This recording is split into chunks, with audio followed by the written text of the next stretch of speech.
Bonsoir tout le monde. Aujourd'hui, je vous parle de deux films. Le premier s'intitule No String Attached. En français, ça s'intitule Ça n'engage à rien. C'est une comédie romantique. C'est une grande première pour moi parce que ça fait extrêmement longtemps que je n'ai pas été voir ce genre de film.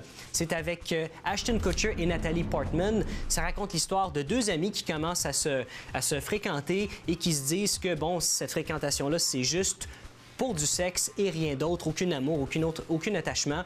Et finalement, le personnage d'Ashton Kutcher va tomber en amour avec celui de Natalie Portman. Alors, c'est pas un film que j'ai particulièrement aimé. Je peux pas dire non plus que c'est particulièrement mauvais. J'ai été le voir avec plusieurs de mes amies filles qui, eux, ont adoré ce film-là. Ils l'ont même comparé d'une certaine façon au film The Notebook, que je trouve qui est, jusqu'à un certain point de vue, une plus ou moins bonne comparaison. Alors, c'est un film qui est acceptable. C'est du réalisateur Ivan Reitman qui nous a donné dans les années 80 les films Ghostbusters. Et justement, d'ailleurs, le troisième est en préparation. Il devrait sortir dans une année ou deux.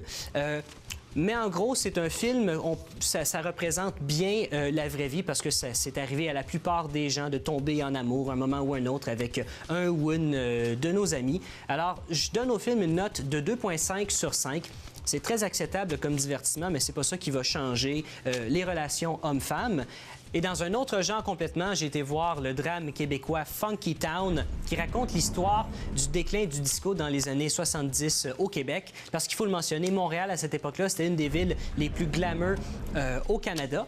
Et Funky Town, c'est un film du réalisateur Daniel Roby qui nous a donné en 2004 l'excellent film La peau blanche.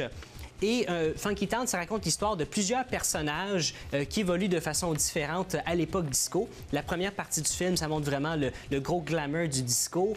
Et l'autre partie du film, c'est vraiment le déclin, comment tous ces gens-là vont évoluer dans une époque qui change, où le disco n'a plus vraiment sa place. Moi, c'est un film que j'ai absolument adoré. Le seul point négatif du film, c'est qu'à certains moments, il y a du doublage en français parce qu'il y a un acteur qui s'appelle Justin Chatwin, qui est un anglophone, qui interprète un des rôles principaux.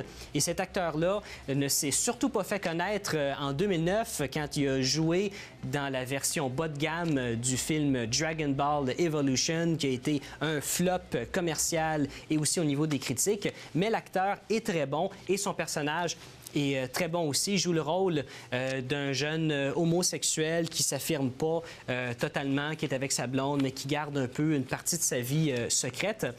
Et je peux un peu comparer le film Funky Town au film Studio 54 qui a été fait en 1998, qui raconte un peu l'histoire de ce fameux club très célèbre dans les années 70 à New York.